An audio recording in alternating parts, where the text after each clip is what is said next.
49-year-old female complains of large bruises, headache, confusion, myalgias, and arthralgias.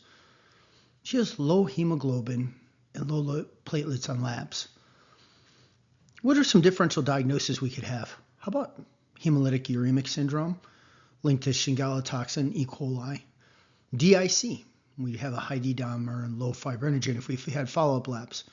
If the patient was pregnant, we can consider HELLP syndrome with hemolysis, elevated liver enzymes, low platelets, which resolves with delivery. Now, in this case, it'd be a little bit difficult, but we could say immune thrombocytopenia, ITP, but the confusion probably wouldn't be there and a few other things wouldn't be there, but potential.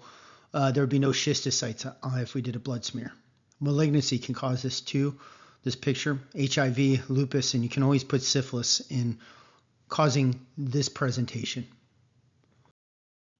So what is the disease the patient has? TTP. What's the pathophysiology?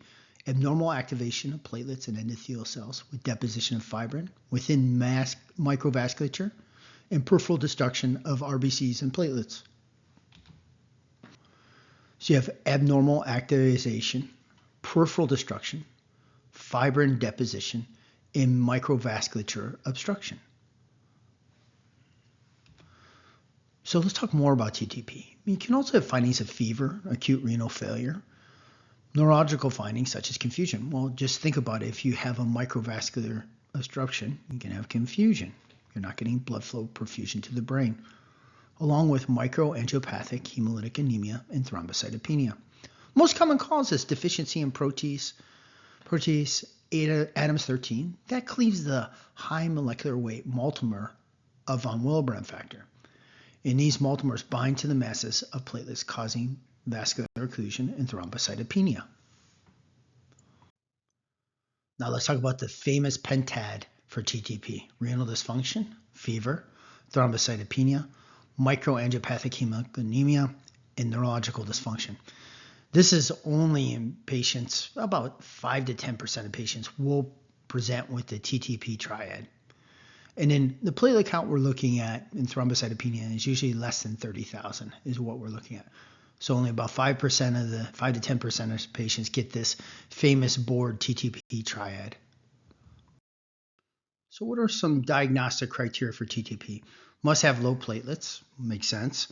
Roughly, we'll start looking at less than 30,000, but it can be above that, of course.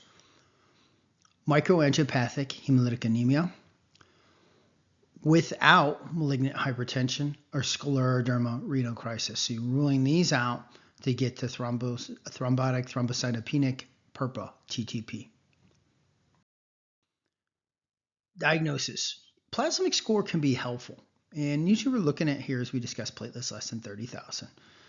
So let's go through the plasma score, and you can go and there's different calculators that have it in, but basically we're looking at platelets less than 30,000, hemolysis, no active malignancy, no history of solid organ or stem cell transplant, MCV less than 90,000, INR less than 1.5, creatinine less than 1.5. So if you get a low plasmic score, consider an alternative diagnosis. So low would be less than 4, and you can get multiple calculators that you can use to calculate the plasmic score. Intermediate risk, 5, send Adams 13 testing, close observation. If you have ability to get a hematology consult, and consider plasma exchange if no other cause has been identified. Now, greater than 6, you send for an Adams 13, get your expert consult, and immediately starting plasma exchange. Now, why do we need to do these plasmic scores? Well, sometimes the Adams 13 testing doesn't come back right away. And you need to, if we don't act quickly, these patients can have harm. So this is, if we can't get the Adams 13, or maybe you don't have Adams 13 testing capability where you are, and you need to ship this patient to a place that can, or waiting for outside labs to come in, who knows, holidays. These are patients that you need to take care of right away. So if you had a high risk and a plasmic score greater than or equal to 6, then you would consider right away doing plasma exchange. So evidence of microangiopathic hemolytic anemia: schistocytes in a peripheral smear, schistocytes, elevated LDH, increased indirect bilirubin, decreased haptoglobin, and a negative Coombs test. So you have normal or mildly abnormal coagulation studies. That'd be your PT and your PTT. So Adams 13 activity less than 10% it confirms the disease. But you should not wait for, do not delay treatment. As soon as you send the test or you have suspicion, go ahead and start the treatment right away.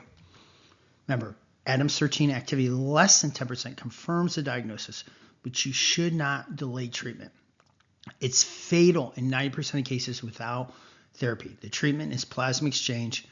Remember, do not transfuse platelets because it worsens the microvasculature infarction. Therapeutic plasma exchange removes the antibody to Adams 13 and provides Adams 13 via donor plasma. So it removes the bad and puts in the good. That's TTP.